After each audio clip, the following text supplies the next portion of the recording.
Dolphins fans, you got to 100 subs, so welcome into the brand new Dolphins-only YouTube channel here at Chat Sports. If you want more videos, it's pretty simple.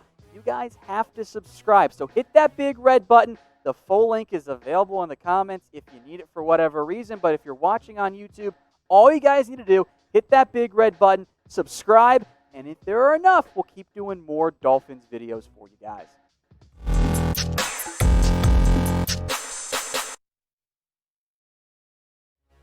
All right, first up in our Dolphins mailbag from Tony Perry, should the Dolphins trade for Joe Thuney? I am intrigued by this idea. Now, I wonder how willing the Dolphins are going to be after going out and adding multiple draft picks and multiple free agents on the offensive line.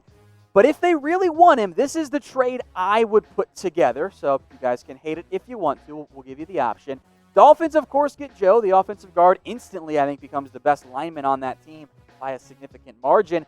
And I'll give the Patriots a 2021 second-round pick. Now, obviously, Miami's not going to trade their first-rounder away for a guard. But they do have 2 second-round picks, and to pull off an inter-AFC East trade, you probably have to give a premium. Maybe it's the Houston pick, maybe it's their own Dolphins pick, but I think you got options there. So who says no to this trade? Type M for Miami, type N for New England. If the Dolphins are going to trade away their star left guard, or as close to a star as a guard can be, I guess, I think this is about the right value. So cast your votes for me. M for Miami, N for New England. From Tua time, can you see us making a trade for either Malik Hooker, Jamal Adams, or Yannick Ngakoue? Probably not, no, is the tricky part there. We'll kind of break him down in order and allow you guys to vote on who you would rather have. We'll talk more in depth about Adams, but probably not on that one. Malik Hooker is intriguing to me because the Dolphins have the assets to make an offer the Colts could be intrigued by. The problem is the Colts are trying to win games. Trading away Hooker does not help them do that. So the one that jumps out to me as the more probable or potentially available is Yannick. And I think that could make sense for Miami. Now, I know they've added Van Noy and Shaq Lawson, but those aren't Yannick Ngakoue. So if you can get him for, maybe it's their own second-round pick, the one I just offered the Patriots, maybe the Jags are willing to pull that off. They don't seem all that interested, but trades aren't often seen in the NFL. It's just kind of the nature of it. So who would you prefer to trade for out of all these guys? 1 for Malik Hooker, 2 for Jamal Adams, 3 for Yannick Ngakoue. Let me know what you guys think in the comments section. Over to Bray. Who do you think has a better chance to win the starting slot cornerback job? Nick Needham or Noah Igbinoghene? That's a great question. First off, I love the way the Dolphins are building their defense, throwing a bunch of picks and money at the cornerback spot. I think tends to work out pretty well. Frankly, I think that might be one of the better 5-deep units in the NFL at cornerback. I'm going to go with Noah Igbinoghene wins the nickel corner job. That's not a shot at Nick Needham whatsoever. But Noah, I think, fits the nickel corner role very well, and Miami spent a premium draft pick on him. They did not spend one on him. Now, he was a lovely surprise for that organization, but they want Igbinoghene to be the guy. Maybe it's not fully in week 1, although I think it would be, but I think at some point in year 1, Igbinoghene is going to earn that job, he's going to take it, and then he's going to keep it after that. Let's go to Kurt Wagner using hashtag Dolphins like a smart guy. Should the Fins trade for Dalvin Cook? I actually don't mind that idea. I'm not fully convinced that Jordan Howard and or Matt Breida are the long-term answer at the position for Miami. I do think Dalvin Cook would be, and at some level it's kind of a homecoming of sorts for Cook going back to the state of Florida. The issue that I have here for Miami is that do you want to give up the draft pick that it would cost and pay him a bunch of money? The Dolphins probably aren't going to be a super high-level contender this year. Maybe you could just wait a little bit, and maybe you see what Matt Breida and Jordan Howard have, and if things still aren't going well for Cook or a different running back like maybe Fournette in free agency, you can try again next offseason.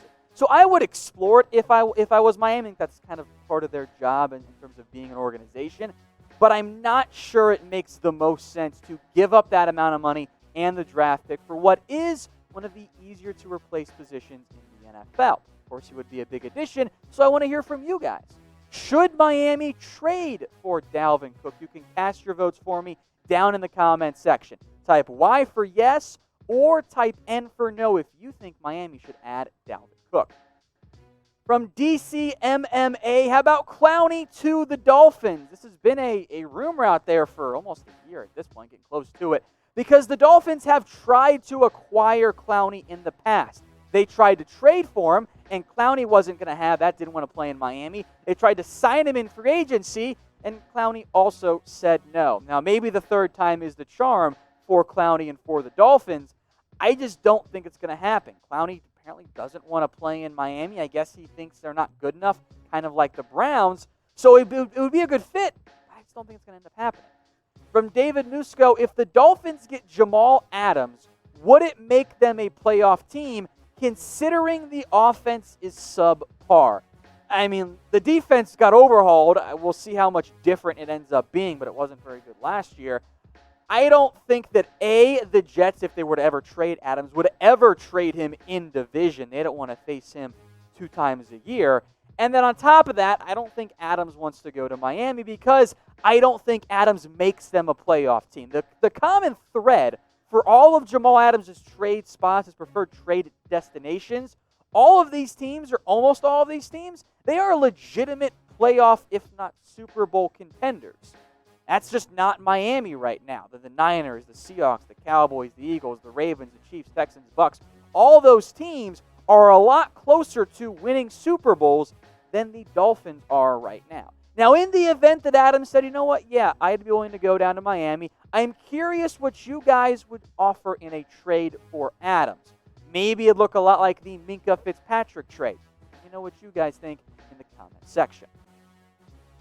From Charles Lander, when will the Dolphins start Tua? That's the billion-dollar question, right? I'm not sure when the Dolphins will end up starting Tua. The health is a major question mark for year one. We don't know exactly what camp in the preseason will look like. And in general, if you have a quarterback that you are rightfully worried about the injuries, both short-term and long-term, you normally don't want to throw him behind a bad offensive line. And at least early on, that's what the Dolphins are going to be looking at. Now, I feel pretty confident at some point you're going to see Tua. Maybe it's not week 1. Maybe it's like week 4. It's probably way before their bye, which comes in the back half of the season. But I think you'll see Tua at some point this season. Speaking of Tua, there is a whole bunch of Tua-related Dolphins gear on sale. Head over to chatsports.com/Tua. The jersey you see right there, as low as $80. That's the cheapest you're going to find out there. But of course, it's not just jerseys. There's some autographed gear, some simple t-shirts for Tua if you don't want to spend the jersey price tag. That link will be in the comments and it will be in the description. It's chatsports.com/Tua. Over to Sean, speaking of more Tua, does he have a good chance at Offensive Rookie of the Year? I think Joe Burrow is correctly the favorite to win Rookie of the Year. The odds have him there as well. Tua's at plus 750. Again, we mentioned the we don't know when he's going to start aspect. That's why the odds are low. If Tua was guaranteed to start week 1, he'd probably be up there at like plus 250. He'd probably be right there neck and neck with Joe Burrow, given how often quarterbacks end up winning the award. In terms of the value, if you think Tua gets on the field earlier, if you think he gets on the field maybe by week 4 or 5, I think he's got a pretty decent chance. I think Burrow makes the most sense, but Tua at plus 750, actually a decent odds there. Over to longtime subscriber Bray. Who is more likely to break out this season, Mike Gesicki or Preston Williams? Take your pick. Both of these players, I think, are primed for a breakout year, especially if they mesh quickly with Tua in his first year as a starter. Now, Mike got more involved as the year went on, wasn't a full-time starter last year, but we know he's a fantastic athlete.